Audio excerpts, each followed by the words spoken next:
научного центра, он назначается распоряжением Кабинета министров по представлению министра. Освобождение происходит точно таким же путем. На основании представления министра руководитель научного центра освобождается от занимаемой должности. То есть это должность не выборная, то есть это должность не коллективом назначаемая, то есть это мы должны знать. Второе. У каждого из нас, приходя на рабочее место, есть свои функциональные обязанности, в рамках которых мы осуществляем деятельность, когда приходим на рабочее место. Поэтому я хотела бы вас тоже, коллеги, призвать, чтобы мы занимались своими прямыми функциональными обязанностями. Вот. И что я еще хочу пожелать? В канун Нового года, да, вот сейчас мы подводим итоги, тоже хочу вам пожелать. Самое главное, это, наверное, здоровье. Сегодня мы как никогда с этим все столкнулись, все понимаем, насколько это важно. Чтобы благополучие у вас в семье было, дома было.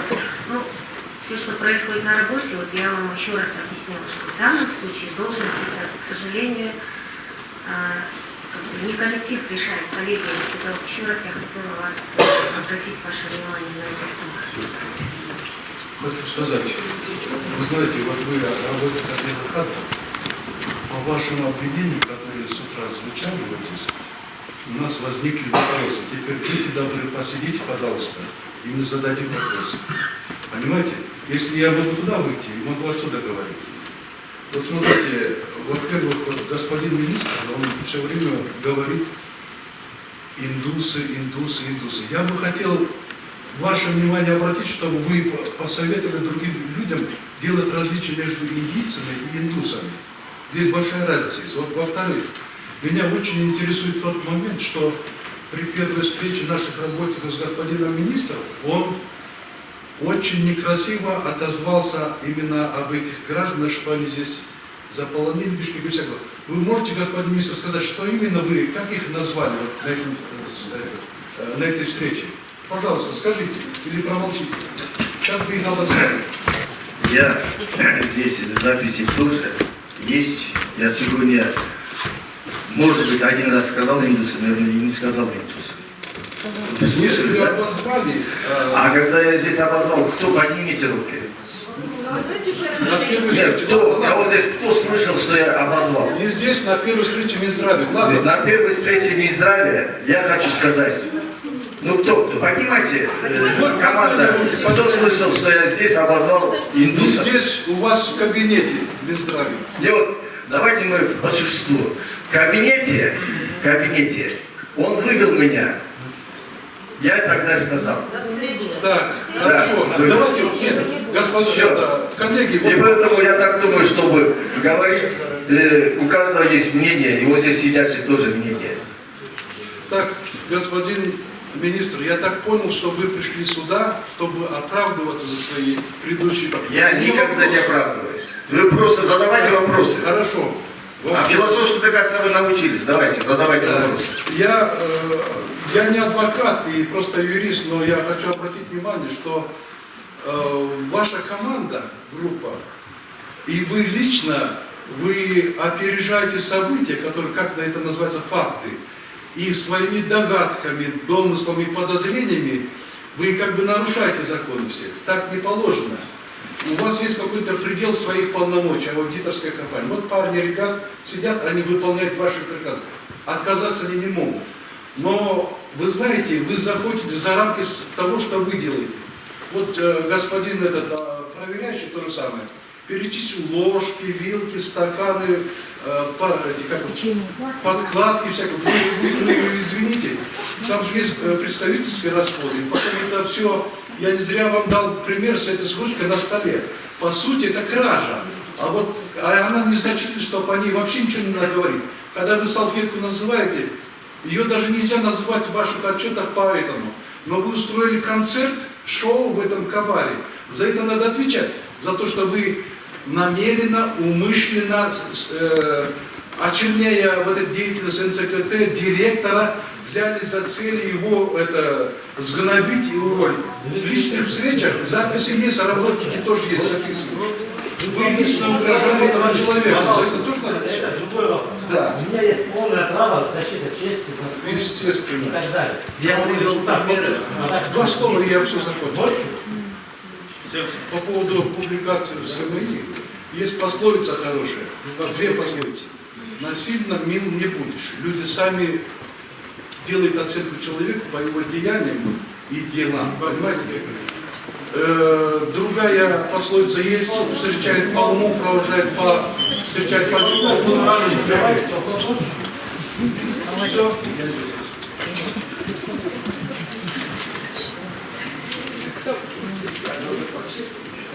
Он отвечать будет за свои аудиторские деятельности. То, что я, О чем он написал. то, что я сейчас здесь озвучил, я привел здесь примеры. Я не просто взял и догадался, что вот так вот надо сказать. На это есть соответствующие документы. Документы это имеются в Кыргызском медицинском центре реформной медицины. Я не просто взял и откуда-то это переписал. Есть документы, да. Я бы мог бы, конечно, копии сделать, прийти вам здесь показывать, но этого не стал делать. Да, есть там такие вот ошибки. Я хотел, чтобы вы обратили на это внимание, чтобы в последующем этого не случилось. Спасибо. Вот достойно. Вот это ваш ответ, достойно.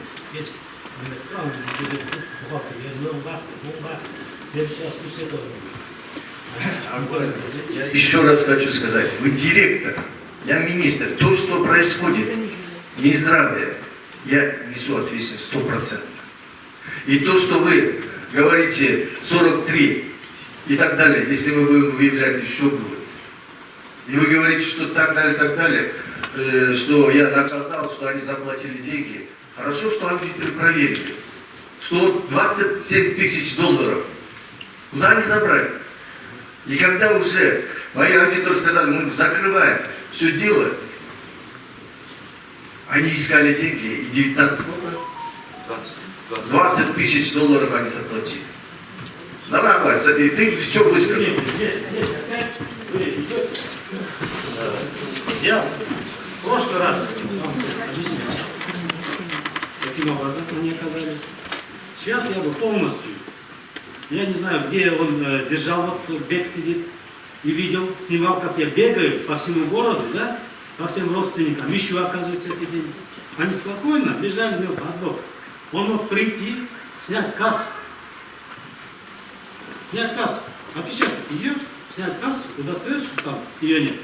И занести. Хорошо, снял из банка и держать в кассе. Касса доктора, никто на это не обращал внимания, потому что даже используя эти палаты, пандемия на нас. Наш планирует симпозиум по высокой экологии. Вот на днях только прошел. И то в очень усеченном формате. В очень усеченном формате, а он 3 раза переносился. 3 раза переносился из-за пандемии COVID. Из-за того, что транспорт и прочее. И тогда я бы, одни предположения, риски доллара нам должен озвучивать это чуть-чуть, это же, как, вы озвучили, что я купил. Уважаемые коллеги, я купил, оказывается, звание заслуженного врача. Но отпускачек-то, и первый раз мне такое оскорбление. Мне надо что там бабу годно. Я вам еще раз хочу сказать. Все то, что директора, все проходят нездравие, комиссию. Он не прошел. И потом мы узнали, что он получил заслугу. Это проводят правоохранительные органы проверять, кто был за этим стоял. Я знаю, что вот здесь сидящие, многие заслужили заслуженного врача, многие заслужили почетные грамоты. А может быть, ваши предыдущие академики, профессора заслужили героя. Но они должны проходить по правильному пути. И то, что сейчас делается в Белом доме, это не только Сарыбаев прошел, и другие прошли. Сейчас у многих будет ответственность. Почему Минздрав отказывает и через неделю проходит? Это тоже будет вопрос. Поэтому этот вопрос давайте не обсуждать. Этот вопрос мы еще возвратимся. Можно я? Моя фамилия Пегланова. А у вас есть сомнения, что вы еще не заслуживаете заслуженного врача? Вот, как вы же сам сказал, 60 60 лет. Мне 62 года, я прооперировал более 30 тысяч. И когда я спросил, дайте мне почетную грамоту Минздрава, мне сказали, ты еще не заслужил. Все заслуживают. Все заслуживают. Я Насчет вашего сделал... вопроса, это другой вопрос. Да, я сделал столько. Как Большевиковича. Он во время пандемии, он единственный директор, который одевал СИЗы и работал, заходил в красную зону и работал. А другие не Спасал заходили? больных, Нет, спасал смотрите. больных, тяжелых больных, спасал. Давайте зададим вопрос этой комиссии, которая из 10 человек состоит, и тогда многих... Давайте я перечислю, кого... Причина, мой указ не прошел. Вот этот вопрос. почему? Давайте мы выясним потом. Садитесь. Еще вопросы? Профессор Литвинович, вы на неудобные вам вопросы не отвечаете. Вы нас закрываете нам рты и говорите, что вы не садились. А смысл? Отвечать. Вы не ответили. Вы не отвечаете. Я заговорю, председатель, давайте я вам приглашу. Шашина хотела выступить, вы ей сказали садитесь. Она хочет выступить. Садитесь. Я тоже сяду. Спасибо. Я вам хочу сказать, комиссия состоит из 10 человек. Ни одного я не просил кому-то дать. Они отказывали многие. И давайте мы сделаем так, чтобы комиссия, 10 человек придет, и за что они отклонили. Когда хотите, я вас приглашу их. Я там не участвую. Там были документы не только о Большевиковиче, там были документы Нелли Тагировны Давыдовой, были документы Мурата Саныча Дадабаева, Таймулдовой Назаревы Дымышины, главной медсестры. Кто еще? 1500 было. 1500 И было. вы всем отказали в нашем центре. Почему? Мы не заслуживаем. У нас была красная зона, мы работали в течение 2 лет. И почему Я мы не хочу вам сказать, 1500 документов. 1500 документов. И все они заслужили. 1500 документов. Давайте мы с 1500 человек дадим заслуженного. Ну вот, одному надо было дать нашему, из наших. Некоторые из них называют в течение нескольких лет. Нет, у меня нет, кроме своего этого доказательств, плюс я их это только в определенных случаях, наверное, могут. Я просто АТП, уважаемые коллеги. Помните, когда я заходил? Вот раз, как он заходил, у нас национальный центр Швейчтеватарус. Когда-нибудь хотя бы одному, хотя бы бизнес-центр нам повышили, потому что я знал вас. 25 жыл. Вначале, во время башланного топтанда, мы в очень хороших отношениях с вами. Я думал, вдруг вы хотя бы объективно не написаны, когда речь шла, госнаграда у нас пошла вот сейчас, просто хочу сказать. А потом в списке из наших ни одного не оказалось. Ни одного. Ни одного. И это сейчас комиссия должна. Скажу, вдруг мне вот беренде, что члены комиссии сказали, я могу это Куранда, на нашей конституции поклясться. Ешким без айтпасын, бардығын бергенбіз. Пятхан подвернул, и среди них ни одного вашего сотрудника нет. Ну, так как комиссия со всем этим согласилась, а за бардығы на бумаге будут хорошо выглядеть. Хорошо, один из членов комиссии, Равиль Абдрахманов, потому что, я еще раз хочу сказать, сейчас на днях получит тоже многие госнаграды. Я рад. Я всем подписываю. Комиссия, если решает, я всем подписываю. А Равиль Абдрахманов?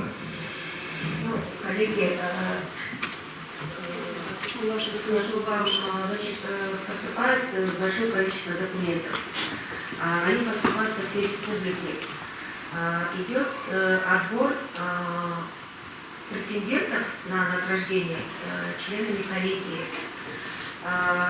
И, ну вот вам просто одну цифру такую скажу. Допустим, мы подавали с Министерства здравоохранения 68 документов на награждение. 68 с Минздрава ушло. Из них награжденных только 25 человек. То есть этот отбор проходит неоднократно, он проходит на нескольких этапах. Поэтому по какому принципу идет, вот вы сейчас, коллега, тоже подняли, да, что с организации выпадали несколько документов.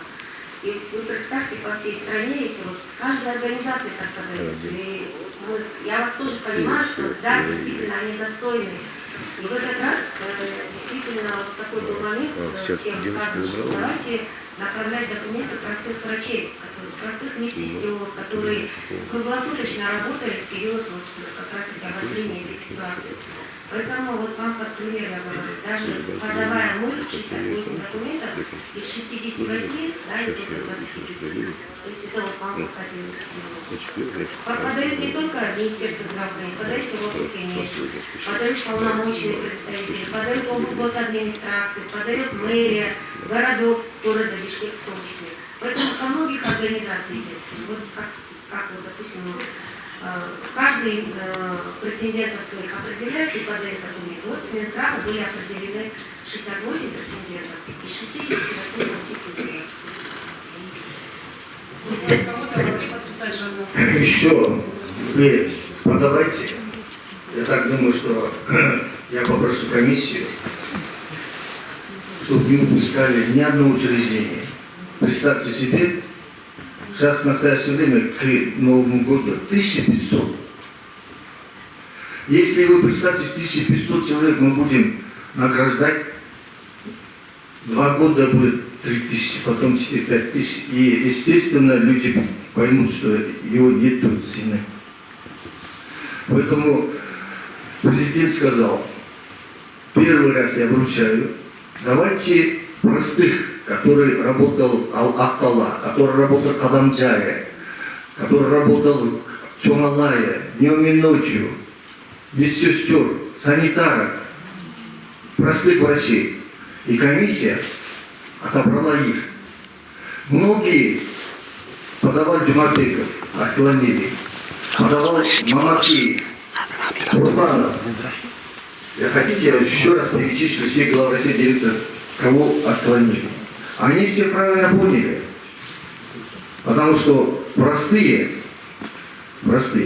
какая радость им отличника здравоохранения получить, заслуженного получить, проработав 45 лет. Одна, в которой я приехал в командировке, плакала. Оказывается, бывает такая тоже справедливость. 72 года не было никаких наград. И поэтому я так думаю, что мы еще раз встретимся. Мы никогда не убегаем, как молодежь, они когда-нибудь тоже продумали. Я тоже был молодым, тоже горячий был, тоже выступал, перебивал, тоже. Я не...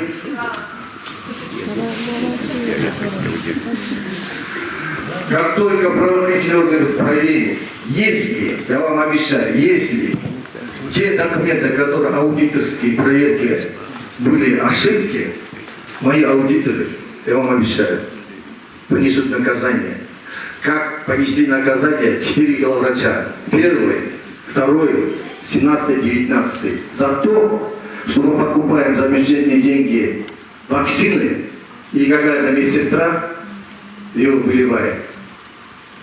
Таких фактов мы сейчас проверяем. Сейчас идет в Томском районе, который давал документы на ПЦР. Мать 4 детей, нужны были деньги, я это делал уже. Правоохранительные органы защищаются. Я иду навстречу всем. Я иду навстречу, чтобы помочь всем.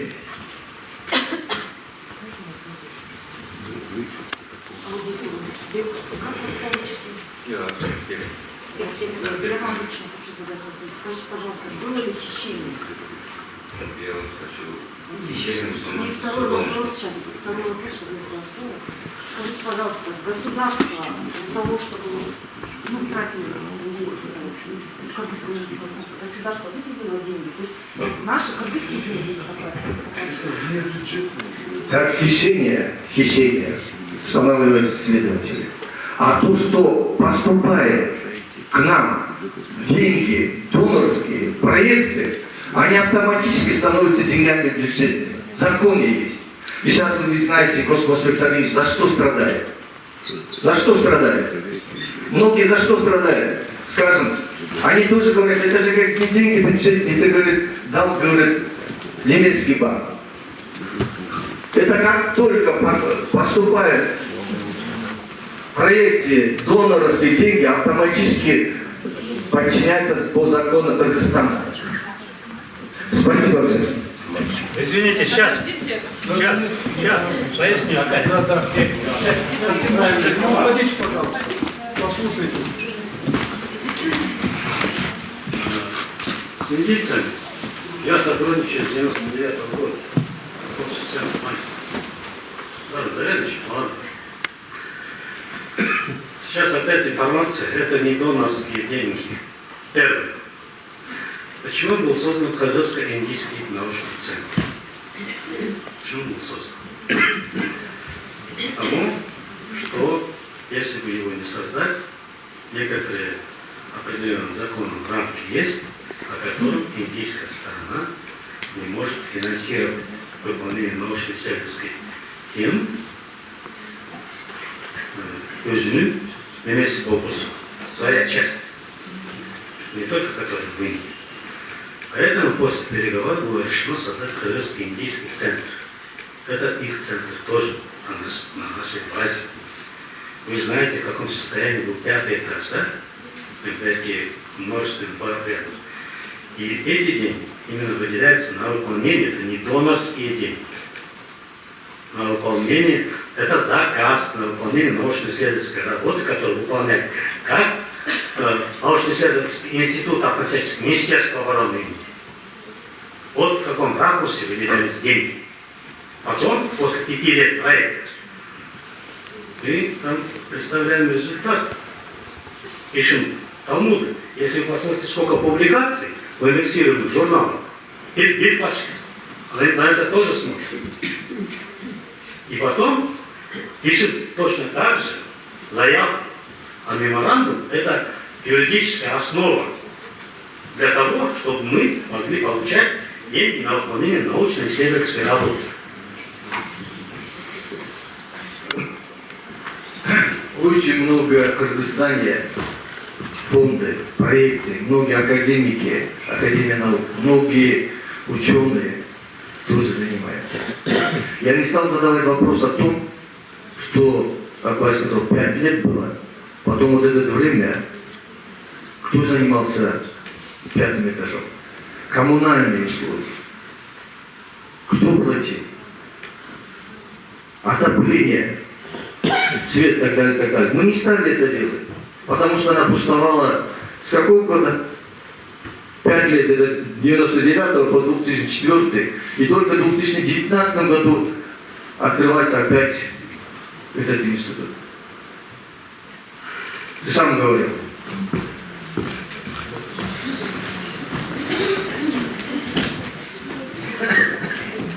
У нас Виварий перестал существовать с 96 или 97 года.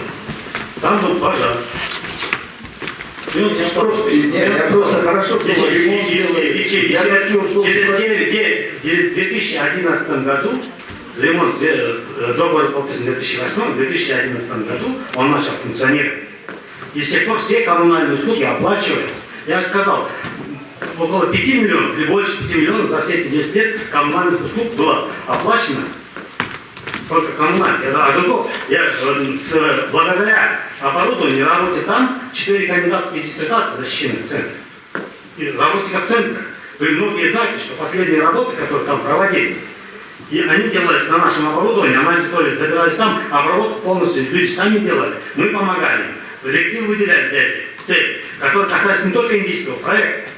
Мы всячески способствовали продвижению и развитию науки и молодых ученых. Национальный центр кардиологии и терапии, она является научным центром. Молодежь. Мы тоже делали, я думал, в Ленинграде науку. Если кто-то хочет, мы будем всегда приветствовать вас. И хотелось бы, чтобы, почему Мамраимову я дал сейчас исполняющие обязанности, потому что я изучил его автобиографию. В чем Памир, Ичи Памир. Жена тоже Представьте себе, мы гуманитарной помощи туда приехали, дети зимою ходят без штанов. И в этих условиях Мамраим с женою вырос. Сейчас там имеются его родственники. И сейчас мы гуманитарную помощь. Около 1500 человек. 1500 человек. Киргизы не могут попасть. Как только они пришли в Таджикистан, отобрали их и города и отправили. Мы сейчас собираем гуманитарную помощь. Вы не оставайтесь на стороне. Спасибо. Теперь по поводу панельских киргизов я вам хочу сказать. Уже на протяжении 10 лет именно наше отделение курирует, отправляет туда экспедиции. Причем панельских пунктов переселения мы вели за ними наблюдение, и за счет Кыргызско-Индийского центра полностью и транспортировка, и наблюдение за ними осуществлялось. Келіп тұрып, Сарыташтан күтіп алып тұрып, осы жерде мы полностью взяли их на себя во время экспедиции. И тоже за день Кыргызско-Индийского центра.